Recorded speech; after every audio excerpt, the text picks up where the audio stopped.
Hola, bienvenidos a Esquina Literaria. Soy Yolanda Miranda y les estoy compartiendo la lectura de este libro, Los Rockefeller. Vamos a continuar con la última parte, que es la cuarta parte, que se llama Los Primos. Para los primos que acudieron a Arkansas a principios de 1973, el funeral de Winthrop fue un episodio emocional, no tanto por el dolor de su muerte, ya que a excepción de Jay, Larry, Steven y un par más de ellos, ninguno había conocido bien a aquel gigantón de ojos tristes, sino porque eran conscientes del patetismo de sus últimos días, empeñado en aquella horrible batalla física contra el alcohol, los medicamentos y el cáncer. Más que la muerte de su tío y los extraños ritos ascéticos del óbito, la situación marcaba el momento concreto del paso del tiempo de un contexto a otro. Fue un episodio que los obligaba a dar un salto cuantitativo al unísono hacia el momento en que habrían de optar por la difícil e inevitable alternativa del futuro de la familia, una alternativa en la que ellos tendrían que desempeñar un papel imprevisible. Les interesaba ver cómo su primo Winthrop, Paul, se las arreglaba. Él era el primero que daba el gran paso. Durante las primeras semanas la única información procedente de Arkansas eran confusas indicaciones de que el cambio de guardia no estaba exento de complicaciones. Si el corazón de Winthrop estaba en Winthrop, gran parte de su alma estaba hipotecada en el centro Rockefeller, y esa dicotomía era manifiesta en su testamento. Durante los últimos meses de su vida, sabiendo próximo a su fin, Winthrop había recurrido al asesoramiento de la oficina familiar. El testamento definitivo nombraba 5 albaceas que fiscalizasen la herencia de sus propiedades y que allanaran el camino a su joven e inexperto hijo.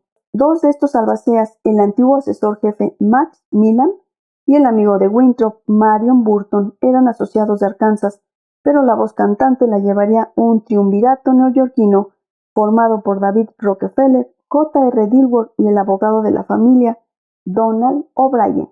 El heredero de 24 años, Win Paul, era un joven bien parecido, alto y de anchas espaldas, de buen aspecto, con indumentaria tejana y botas camperas. Tenía la franqueza de su padre y, a excepción del espeso pelo negro y el bigotillo rizado, se parecía a Winthrop en la época en que abandonó Yale para ir a trabajar en los campos petrolíferos. Sin embargo, Win Paul era una ecuación desconocida para la familia y las amistades. No solo era el primer varón en la línea genealógica de John D. Sr., que se había criado fuera de Pocantico, sino que además su infancia había transcurrido junto a una madre que detestaba a los Rockefeller, y después en una serie de internados europeos, lejos de la influencia ideológica de la familia. Era un extraño, sin que esa condición se hubiera modificado por efecto de las vacaciones veraniegas pasadas en Winthrop. Win Paul vivía en Europa y estudiaba en Oxford, y cuando volvió a Arkansas, el año que resultó ser el último de vida de su padre, se casó y se instaló como si siempre hubiera sido un miembro en activo de la familia. Pero era totalmente distinto. Él no mostraba esa desazón e indecisión común a todos los primos. Se habría dicho que ellos eran el grupo de control y él el experimento. Como se había criado sin estar sujeto al método de deberes y obligaciones, espinas de las privilegiadas rosas rockefellerianas, él no consideraba la herencia como una carga. Al contrario, casi inmediatamente después del funeral comenzó a moverse y a hacerse con el control del imperio edificado por su padre, exponiendo sus propias ideas y aportando su propio equipo de asesores para llevarlas a la práctica.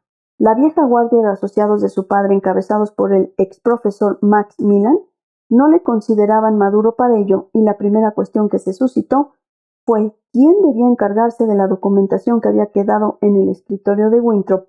Finalmente fue Millan quien la recogió y la puso en una caja de seguridad.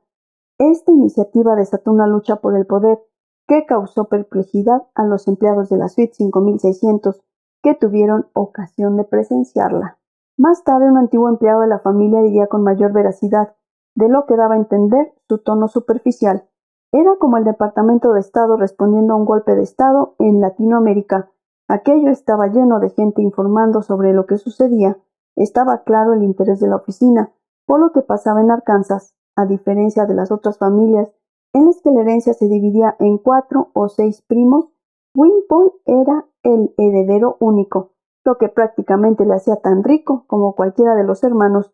Si se desvinculaba totalmente de la familia, habría que sustraer no menos de unos $125 millones del Fondo de Instituciones, como el Fondo de los Hermanos, en los que semejante suma siempre habría sido un factor importante.